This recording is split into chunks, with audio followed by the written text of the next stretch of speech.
No, I didn't. I mean, he's probably correct when he says that he didn't offer anybody else the job, but I think that's just semantics. I mean, it's pretty. All you got to do is connect the dots, and you know that Adam Gase was their first choice. He goes to Miami. They were scheduling a second interview with Ben McAdoo. He goes back to the Giants. They seemed really interested in Tom Coughlin, but he decided that he just didn't want to work with the personnel department as it is, and had some issues with the coaching staff, from what I understand. So I think that's just what that left them with Pederson. I mean, that's not to say that he won't turn out to be a terrific coach, but I don't think he was their first choice. Dave, you mentioned a lot of those other guys. After hearing Pederson yesterday at that press conference, do you walk out of there feeling like, yeah, he might not have been the first choice, but maybe the Eagles backed into the right choice? Yeah, I kind of do. Everybody had the same feeling that they had in '99 when they hired Andy Reid.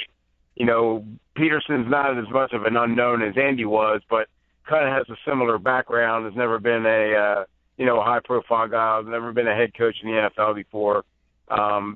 So he kind of flew under the radar. I found it a little curious that no other team was really interested in him, and maybe Lurie was just so sold on him from his background with the Eagles that he didn't take that into account. But it was kind of like a minor surprise, I guess, given his background, but not totally unexpected considering his relationship with the Eagles. Dave Weinberg from the Press of Atlantic City, of course, longtime Eagles beat writer. Pederson, as you mentioned, much like Reid, an unknown, but his staff is somewhat high profile, specifically on the defensive side of the ball. I liken Schwartz to Andy finding Jim Johnson, almost where Johnson was more popular than Reid was in Philadelphia. Do you see a similar possibility with Schwartz and Pederson? Yeah, very much so. Schwartz has that dynamic personality that, Jim was more quiet, kind of a quiet guy, out in the outside the locker room. But yeah, Jim has a very strong personality, and I think the fan base always equates itself always views the Eagles as like a defensive-minded team. I mean, when you talk to fans about their favorite players, invariably it's Brian Dawkins and Jeremiah Trotter and some of those other guys more so than Donovan or Westbrook. So I think they just identify with the defense more, and because of Schwartz's strong personality, like I said, I think he'll be very popular in Philadelphia. Yeah, and Schwartz was a guy who was a head coach, and he led Buffalo to a top defense when he was there, and then kind of got blown out of there by Rex Ryan. Took the year off, so it's good that he has some head coaching experience, can help Doug out. Frank Reich named the offensive coordinator. Now, Doug said he will call plays, but they also hired John DeFilippo, who was a offensive coordinator last year. So he's going to have a lot of experience, it seems like, around him from offensive coordinators. So on that side of the ball, it should be interesting to see how they streamline all that. Yeah, it is. I mean, Doug said he's always been perceived as like this West Coast offense kind of guy. But if you watch the Chiefs this year, you saw Alex Smith, running a lot, even with planned runs. So, and Doug himself said he's planning on more of a hybrid kind of system that incorporates a little bit of everything. So I would expect him that he'll, take something from Frank Wright, something from John DeFilippo, and maybe blend it all together and come up with a system that hopefully works. Should be interesting to see how all that works. Dave, give me your thoughts now on Jeffrey Lurie's comments yesterday, really regarding Howie Roseman. Do you feel like Roseman, if Roseman thought he came out the winner, was that changed yesterday when Jeffrey Lurie spoke?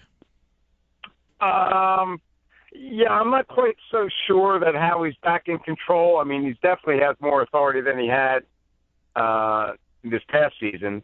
And the fact that Lurie, thought enough of him to include him in the coaching search, that kind of said a lot. But then Lurie dropped that, I guess, a little bit of a bombshell that they're starting to search for this pro personnel director.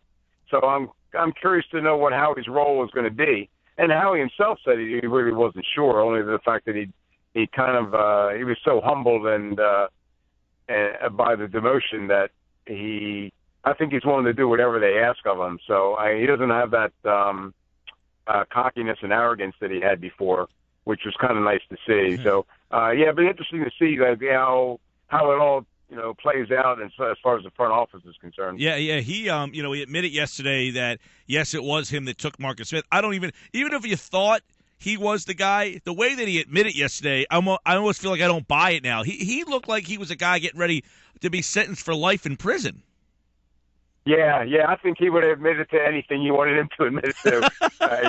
I'm not so sure that Marcus was his guy. I don't know, because Chip was had such a strong opinions about everything that I can't help but feel that he wanted Marcus and Roseman. He kind of like talked Roseman into it, but he was just so willing to apologize, take the blame.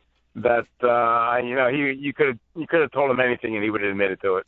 Yeah, Chip Kelly did speak today, Dave. I don't know if you got a chance to hear him or see him, but he I don't know if he took major shots, but he certainly talked about a football guy, working with a football guy. It almost seems like he was going a little bit out of his way to say, look, I don't need control because Balky's a football guy, and I'm okay with that. I know Gamble's a guy that he's comfortable with. You wonder if Gamble ever got fired. Does Kelly ask for control of the team? So what did you think of Kelly today? Actually, I didn't hear it, but I can imagine that. I'm not surprised that he would say the things he said. I mean, he's kind of like Pederson in the fact that he didn't really – I don't think he had a whole lot of offers. And I can't help but remember what Frank Wycheck was saying when this whole thing came about, that, everybody just assumed that Kelly was going to have his pick of jobs and he was automatically going to Tennessee. And Frank said there's no way in hell that he's going to be the Titans' next head coach just because he has such strong feelings about everything and very rigid in his ways, very domineering. And so I'm not really surprised that he would say the things that he said because, like him and Chet, he was never great friends with Howie. That's pretty evident. But also remember that he said the same thing when he first got to the Eagles, too, that all he wanted to do was coach football, and that didn't turn out so well. That's true. A lot different media in San Francisco, they asked him what his dog's name was. Meanwhile, 5 minutes into yesterday's press conference, you guys were going after Pederson about the way he handled the last 2 minutes of that game. So You certainly felt that Chip was like, man, this is easy compared to what I just went through out there. He seemed a lot more comfortable talking, but he certainly, he was pressed on a couple things like, hey, did you learn anything over the last? He didn't seem like, well, yeah, I made a lot of mistakes. And he felt like that he was, because he was in a situation that was better aligned was the word he used, that he'll be much better off than he was in Philadelphia. What do you mean by aligned? I'm just curious. Just the way, the front office is aligned, that he doesn't it almost seems like he was saying, I don't have to worry about the 53-man roster because I trust that this guy is going to make better decisions than the guy I had to answer to before.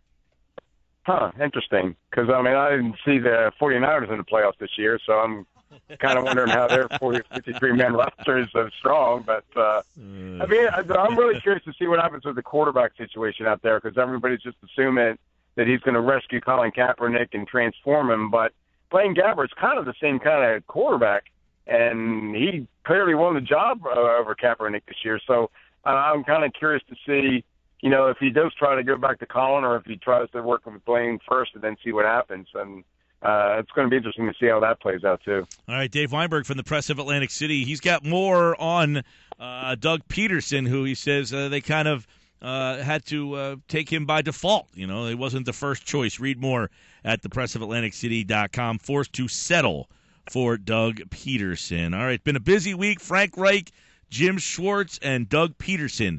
That is your new law firm in charge of the Philadelphia Eagles. Thanks, Dave.